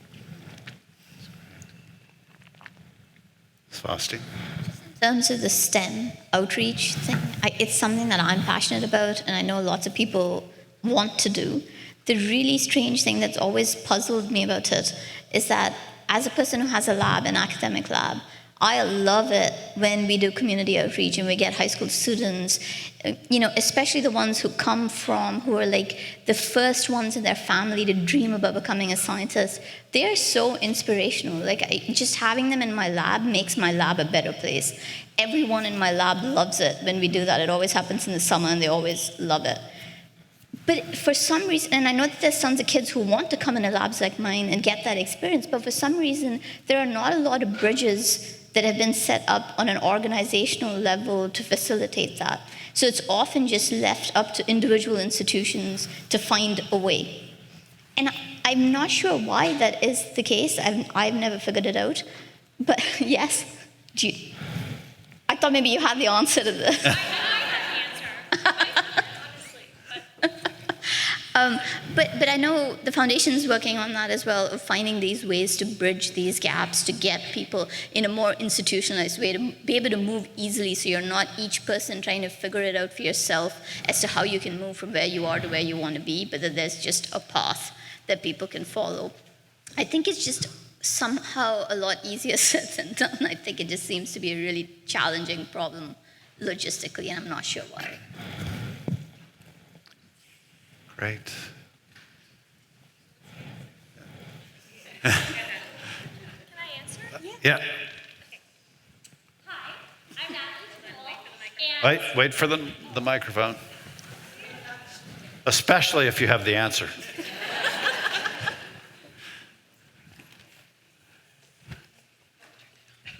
Hi, I'm Natalie Tavoul, and something I'm really noticing just listening to everyone speak is we are kind of obsessed with like organizing and sorting people into different categories. And that's one thing that drives me crazy as an educator, because I'm literally checking off every single box, and we talked about it in our group, like screaming at the top of my lungs, interdisciplinary learning, interdisciplinary collaboration. My program fits into every single grant category, but because it does, I can't get a grant. I am working a tutoring center in the back of a dance studio and then creating a community of belonging by inventing a math program on maps of the world. That is everything everybody preaches, but I can't find the right connection because it's too much. So you're saying, how are we bridging these gaps? Why is it so difficult? It's because when it's too much to understand, people just push it away. And I know that for a fact because I'm driving our government crazy trying to get my math maps for the National Park Service and the Junior Ranger program. They have a completely broken system, but I keep getting turned away. And I'm like, I'm trying to help you. I want to give you something for free. Like, why is this so hard? Because they don't get it. People don't get things that are innovative, and it really pushes creative and innovative people away.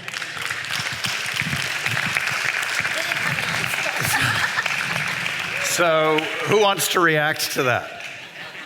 I mean, I do think this is a real conundrum about, we say we're looking for new and innovative solutions, and then very often when we see them, we're like, oh wow, that's too much. So what is the answer on that? I like the way that you've defined your program, because one of the challenges of advocacy per se is networks, and that we try to create networks of networks. We try to think about how we're all organized as groups of individuals all getting at the same problem, but differently. And so, although you're interested in maps, there are all kinds of other groups that are also interested in your problem, but from a different perspective. And so the challenge is to find others who are bordering your issue and get them together to talk about them and work on the issues collectively. Think of it as networks of networks. And then, as you gather your networks of networks, go after a big collaborative grant together. So it's not about you getting one grant, it's about all the networks of networks getting a grant collaboratively. You see what I'm saying? So you must back away from the idea that you will walk alone, but you're going to have to walk together. It's not as sexy as getting your own grant. I wanted to comment on change. Really, that's what we're talking about, right? How do we see things differently? We had a conversation. I was just jumping around, being nosy with folks, but there was a really powerful conversation about, how people are writing some grants, but they have to prove that the arts work, right? And it's like, how many times do we have to show data, however you say it, that the arts works, right? And we were joking, it's like, well, why don't they just Google it? How does the arts work, right? There's plenty of research that shows you that the arts work. She will tell you. Yeah. But challenging change, right, it's just, what you're talking about is change, how we're thinking differently, and it's so innovative what you're doing. And folks want change, but they don't want change. They want change, but they only want it done their way, which makes absolutely no sense, right? So we have been fighting and we have had a lot of success in changing mindset on the way that we suspend young people, right? Completely trying to eradicate it, period. And probably when I said that, some people were like, oh, no, you can't do that, right? You can't not suspend kids. Right away, something comes up, right? But they want change, but they don't want it to be that big of change. So now we have to work together to change mindset. Okay, what did you know before? Well, the solution was to suspend a child. And now all the data shows that it doesn't work. It doesn't do anything. It actually causes the opposite effect. And even though we human beings can read it, I can give you all the data that says, oh, this doesn't work, doesn't work. You've been socialized to only look at it from one perspective. And for me to change your mind and show you an alternative, man, your poor little brain is just racking itself up against it. It's like, oh, no. I want change, but not like that. I still want the kid suspended. I still want the kid not to come to school tomorrow.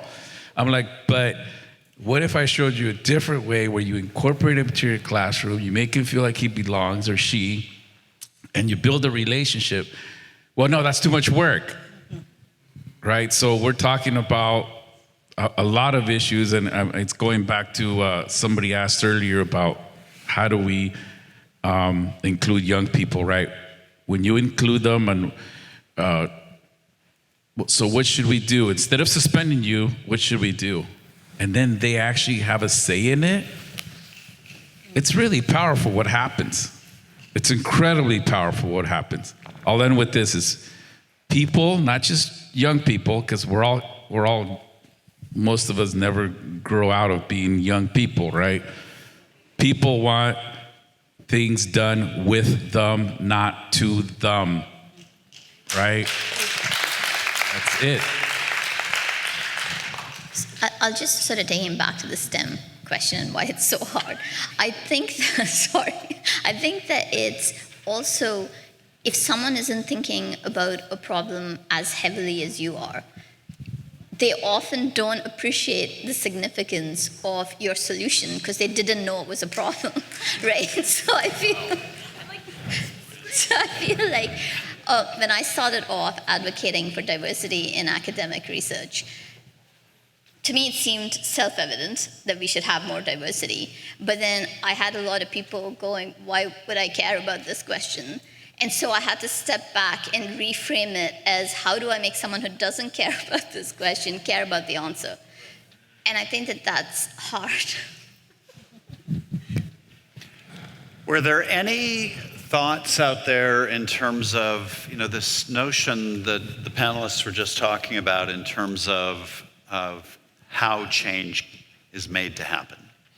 Part of the agenda for your conversations at your tables was about if San Diego really believed in itself as a belonging community, what would be the big opportunities for us? Did anybody have a table where you thought you came up with the sort of boffo idea that, I see a hand up already in the back of the room.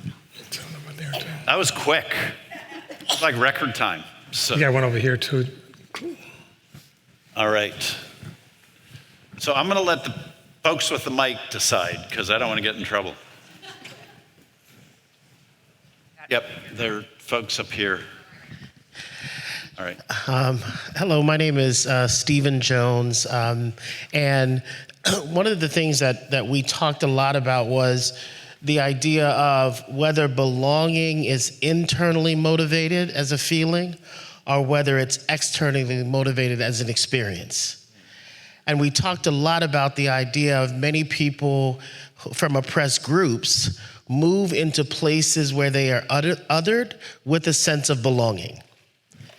That I'm going into this space knowing that there's going to be people who don't want me there, and I'm going there to blaze a trail so that other people behind me don't have to experience the same level of exclusion, right? And so that idea of how do we uplift the trailblazers, and how do we also dismantle the systems of othering, like redlining, like the research that you're doing around including people of color into medical research. How do we also uplift the people in the spaces in San Diego that are addressing the systemic issues and the ecosystem that supports othering so that we can increase belonging?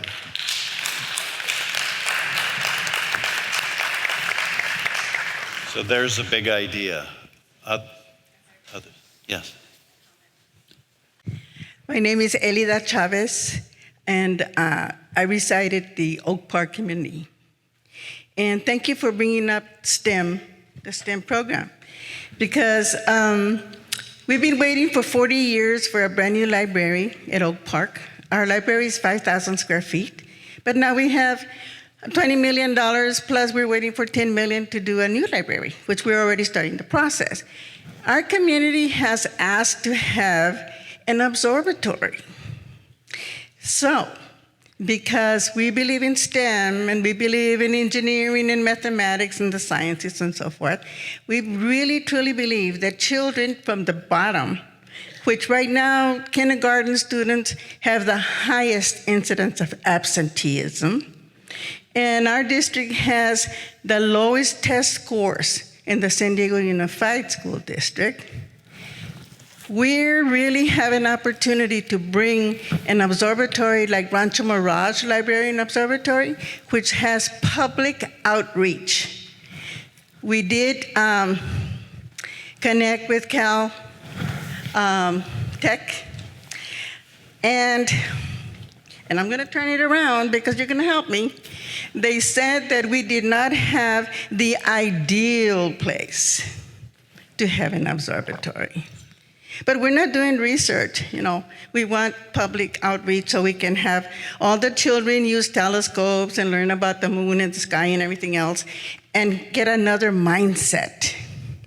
Plus, we're bringing our Native American brothers and sisters who have taught about how we have lived, and not only our Native community, but the indigenous peoples of the world. So hopefully that all of you can understand where we're coming from in having new innovative ideas brought in so that our children, and actually I talked to one of our library friends. He went to Rancho Mirage Library. He comes back and he says, I think that in San Diego, every single community should have an observatory. So you know that we really need one. Thank you. Thank you. Thank you. I think this is, when we talk about systemic issues, the unequal distribution of institutions and access to them is a theme that comes up over and over again.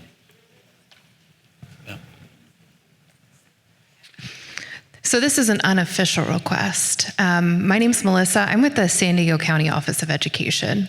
And we have been following John Powell's work, and our North Star is now to reduce poverty as measured through a sense of belonging. So reduce poverty by increasing sense of belonging. My job is data, measurement, qualitative, quantitative. And some of our team is here, and we're looking around and thinking, wow, this is a huge lift for a very small team of us with 42 districts, 100-something charters, a lot of students in our community. And just like a radical idea, wouldn't it make so much more sense if we all partnered together? If we thought about how do we define belonging in our communities, and instead of just our small team going out across our county, we actually worked as a collective with all of these beautiful nonprofits, our organizations here.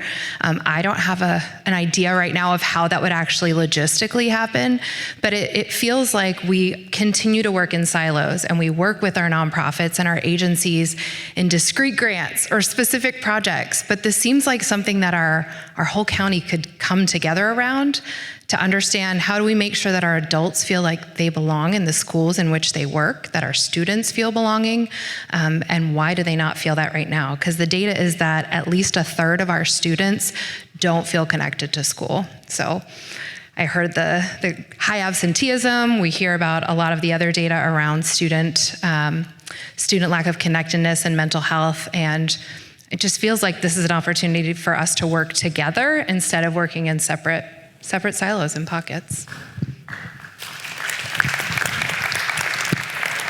I have to say, I love the idea of setting a goal like reducing poverty through belonging as a county-wide goal. Yeah. And that's something that our community should embrace. I think I'm going to leave the input from the group at this point because we're running out of time, and I want to give the panelists one last chance to weigh in and share their observations before Dr. Powell and I wrap up. Wendy, I think we wanted to hear from you about local institutions as you're hearing these thoughts from the attendees today. Yeah, thank you.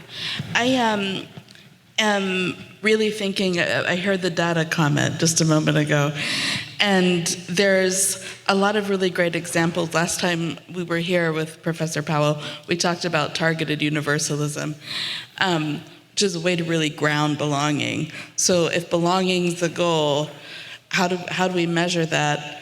And then what you just said, how do we goal set around that? What are the goal settings to be able to engineer for belonging? And there's a lot of case studies we're talking about where, the idea in Baltimore City, for example, was to work at poverty, was to work at increasing long-term educational outcomes and performance. But backing all that up, they had to roll back to looking at students getting eyeglasses. So again, something very practical, something that should have already been in place, of course, but that became a goal-setting place where lots of resources were able to come together from the national level, public, private. So in thinking about this aspiration of belonging and wanting to ground it, there's a large process around goal setting that needs to happen. And that's one of the containers in which to start thinking about belonging. And it can help. Multiple goals, of course, would come out of that, helping with alignment, which is, getting to a lot of the resources that we talked about that exist here, within arts, within STEM, even within this panel, within applied groups, within research. There's lots of ways to start bringing that together so there's this really clear architecture of alignment. And I think there's lots of case studies to think about in that respect as well. Thank you, Wendy. All right, I'm going to ask the panelists to share with us what your takeaways are from this conversation and what you want to leave all of us with. Michael, you've been very quiet, so I'm going to call on you first. Okay.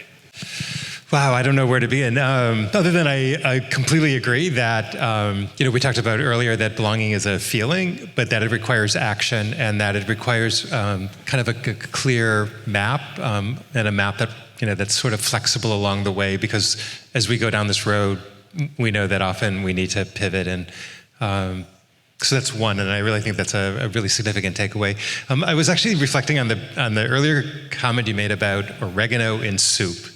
Right? Do you remember that one? Do you remember roll back the tape? Yeah. And I was thinking, so my partner is from India as well, and he would not want oregano in his soup, and that sometimes belonging means creating a space where there's 2 pots of soup or 3 pots of soup, and that where we were talking about like change, and sometimes change requires being open to other ways to get there. And there's not always one road, or in a house there's a back door, a side door, and a front door. And just being mindful that there are multiple paths for people to feel that they are connected and that they belong. Fantastic, thank you. Svasti. I thought you were going to loop around, so I was... That's why I went the other way. Completely unprepared. I'd say, really my takeaway from this is I find it incredible that there's so many people in this room talking about this, because I will say to the person who's talking about silos, I do feel like each of us in our own spheres can feel siloed, because you feel like you're the only person who cares about this, or you're the only person working on this, which can make you feel very isolated. So being in a room where it feels like everyone cares about these problems really makes me feel like, how could we not solve it, right? I mean, there's enough people thinking about it and worrying about it that there has to be a solution, or maybe many solutions, like you said, many soups, really. So I don't know, I think I just feel so greatly encouraged and positive, which I think I really needed this year. So thank you all for that. Thank you. Thank you. You know, I work for an advocacy organization, and we move from feelings and encouragement to action pretty quickly. And I live in a world of data. I live in a world where we want to see things changed in a measurable way. I get really excited when we talk about how we can quantify and see things actually. We get excited when we can move the needle, even if it's small. So my big takeaway today is when I hear the woman over the county who was talking about, how can we see it? Even if it's about, hey, we're going to get all school kids to have glasses, in our school system, and we can see that. That makes me excited, because then I know where I'm going. What can we all get behind? What can I go and talk to a legislator about that they can understand, that they can hear? They will entertain me talking about, the arts are good, and they'll agree with me. But if I can say, hey, can we get something on the books that will get this done in 10 years? Can we see that happen? Then that's something that they can understand. So if belonging looks like this, and they can put that into a bill or something that can pass, then that's what I want. I want to know how to see it. I want to make it happen. So my big takeaway is, show me what belonging looks like, and then I'll know what I can fight for. It doesn't sound really sexy. It's not very warm and fuzzy, but it can pass, and it can get done. Sorry, guys. I'm just kind of square like that. Thank you, Felicia. Somebody asked about belonging being internal, external, and all of that. It made me think, and I am going to put Grant on the spot a little bit, is that 2 years ago, he came to our gathering on the reservation. This man right here, right? I told him that there's no cell phone service. You got to meet me off this dark road. You know what I mean? And you're not going to have contact with nobody because there's no cell phone. I'm serious. This has really happened. And the guys in our group were like, what? That fool's really going to come? I said, that's what he said, right? And this man showed up on the Skumiai reservation with no cell phone service, with a bunch of other men that are going through the same journey, whether we like to believe it or not. We're all going through the same exact journey. It just may taste a little bit different or look a little bit different. And it wasn't that Grant was any special than anybody else there, right? And it wasn't because he was from Prebys or whatever. It was just that this one human being completely went out of his way, not knowing anything about us, because another man named Pete Ellsworth and Judy McDonald, who are still a big part of my life and helped me feel like I belong to a bigger community, right? Now, he was following their wisdom, their legacy. He showed up, and I told the whole group, I said, look, we could kidnap this fool right now. You told me this later. I told him, hey, nobody's gonna know, right? But my point is this little big thing that he did. I call them little big things. He made us feel like we belong to San Diego. We belong to San Diego. Our voices matter. I can't tell you how big that was for us. It was big for us. We didn't have to be validated by him because we already loved each other. We already suffered together. We already go through pain and laughter together. But it was something bigger, because we know this is the bigger, larger San Diego seeing us now that we exist, that we're men trying to heal, that we're men trying to be different, that we're men that are taking care of our families, our babies, our wives, that we're doing our best, right? So what I'm getting out of this today is, what are you doing? What are you gonna do differently when you go back to your work, to your job, and maybe just reflect on something simple? Is like, am I doing things to people or with people? And be honest with your answer, and then slowly start working on what you need to do, what I need to do, because I'm just a reflection of all of you. That's it, folks.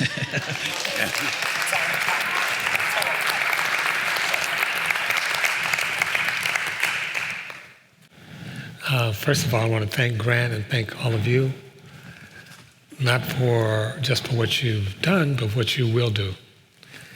I've said to a couple of you, we've been on this journey for a minute. We do a lot of research, have a great team of people to work with, but we can't do it by ourselves. The doing of it is happening here or not.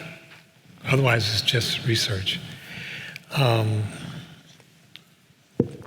Someone asked the question, gets asked a lot, what does belonging mean to you?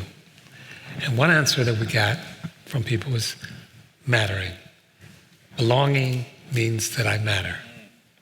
So the point that you make is that, and in terms of education, the data on, there's these beautiful stories about kids, this is not the beautiful part, but kids, black and brown kids in particular, failing over and over again, or just barely getting by, and people putting remedial stuff in to try to help them function at a level. And then someone pays attention to them in a way that they have a sense of belonging, and they start flying. And this has happened more than once. What happened, the first time it happened, people thought someone was cooking the books. These kids can't be doing that well. These are not those type of kids. And I wrote something saying, we thought the kids were not excelling because of lack of knowledge, lack of preparation. They were not excelling because of lack of belonging. So I love what you said, and I wrote something about this, about, in the United States, poverty, as often as not, is not a lack of stuff. It's a lack of belonging. It's a lack of dignity. And you have a chance to actually really focus on that. And just two other quick things. One, symbols matter. They're really wonderful examples of stories that we live by. And some of the stories are terrible. We could tell better stories. We could tell stories that invites people not only a sense of belonging, but also a sense of possibility, sense of a dream. Toni Morrison said, people without dream are people without a future. What we've done to large parts of the community is take away their dreams. There's nothing in the future. The reason that right-wing authoritarian leaders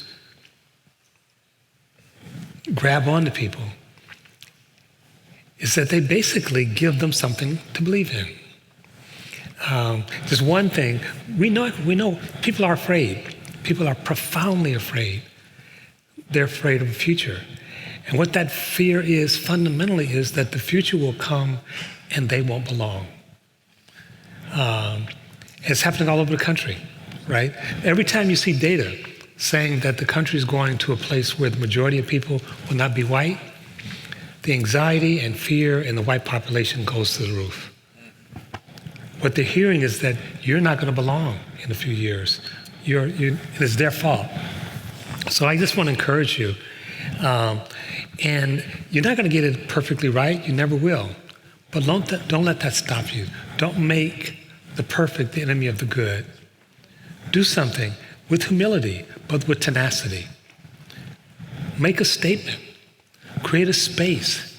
Create some platforms and say, this is where we are, and this is where we'd like to be. And we'd like all of you to be on this journey with us. Talk to the naysayers. So I think there's ways of doing this. There's others that are further along. There are others that are further behind. But I haven't been in any community where I've felt as much energy. And as you said, you're not alone. There are 200 people at least in this room. Most of you knew about belonging. Most of you are already doing stuff. Can you do it and not in silos? Can you create a table so you can actually come together, collect information, share a dream?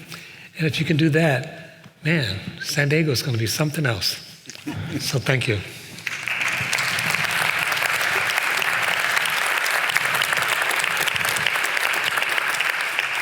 So I think I only have a couple of things to add because I think that was beautiful. And first of all, I would like to say thank you to all of you for spending the better part of your workday with us, engaging in this conversation and enriching this conversation for the community.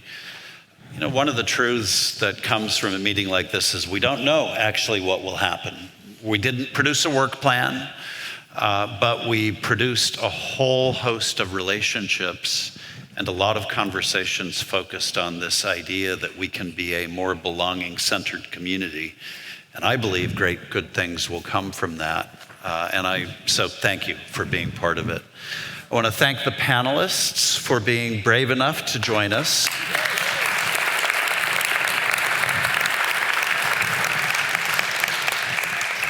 And it is true that one day I, who do not golf, will play golf with Macedonio because I made a promise. It was a bad promise, but he apparently is going to hold me to it to the extent of shaming me in front of 300 people. And John, Dr. Powell, thank you so much for just your wisdom and your willingness to share so generously with us. When you teed this conversation up back in the spring, it was new for many people in the room. For others, it was more familiar. But I can attest, based on what we heard following that meeting, that people wanted more. And they wanted more of the opportunity to engage in precisely this conversation, where it was hearing from you, but also hearing from members of the community and having an opportunity to engage with each other. So I just appreciate your willingness to launch us on that ride and go along for it as well. If we can thank you. Thank you.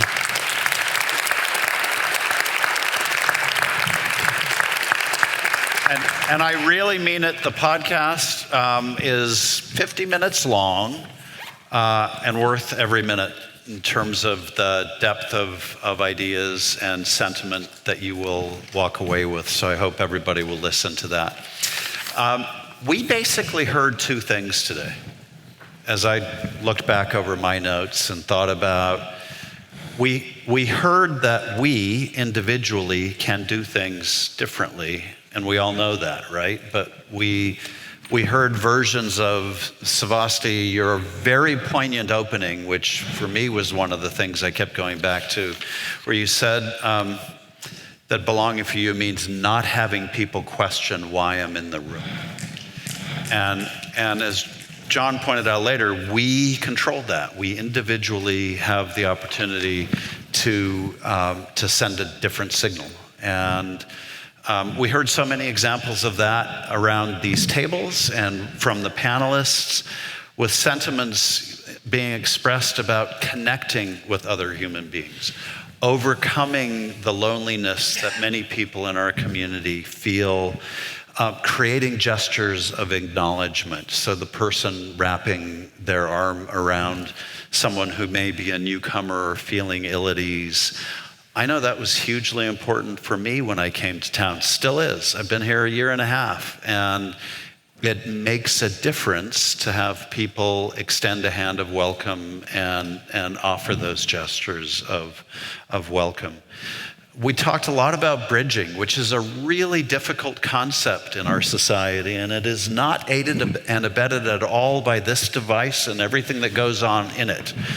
When we talk about the perfect being the enemy of the good, we're engaged in a form of dialogue so much these days that doesn't allow for just simple conversation between human beings about their imperfect beliefs and the things that we might not agree on. But every time anybody up here talked about connecting with another human being, it was in the context of the human connection that they made and how they were able to make a difference for that person and get them to see the world just a little differently. So those are, I think, if we're looking for takeaways, we all control those, which means we, as a force of more than a couple hundred going out of this room today, can carry that with us. The second, though, was, and I thought this was really important, and Felicia, I'm gonna credit you among others with this, but somebody had to call attention to institutions and systems and collective power. And so if Dr. Powell is right, and he is, about the idea of belonging also being about sharing power, it's not about my kitchen and what I get to cook, it's about our kitchen and what we get to cook. In that, with oregano or not, at some point, to change those equations, we have to be willing to step up in collective ways. And I loved the idea that maybe the organizations represented in this room could collectively embrace a mission of belonging where we jointly try and figure out what it looks like to collect data on that and move young people along on a scale to success in their lives through feeling as though they belong in this community.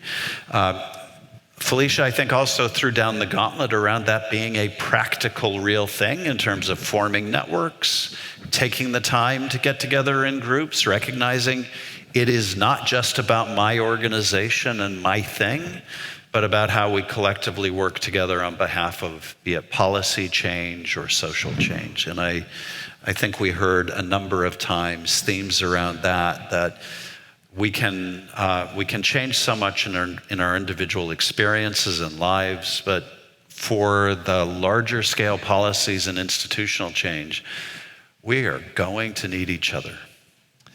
So on that note, I just want to say again, thank you for being in the room. Because if there's one thing that Prebys knows is we are going to need each other. And you all have just beautifully modeled why and how we can collectively move an agenda forward in this community. So thank you.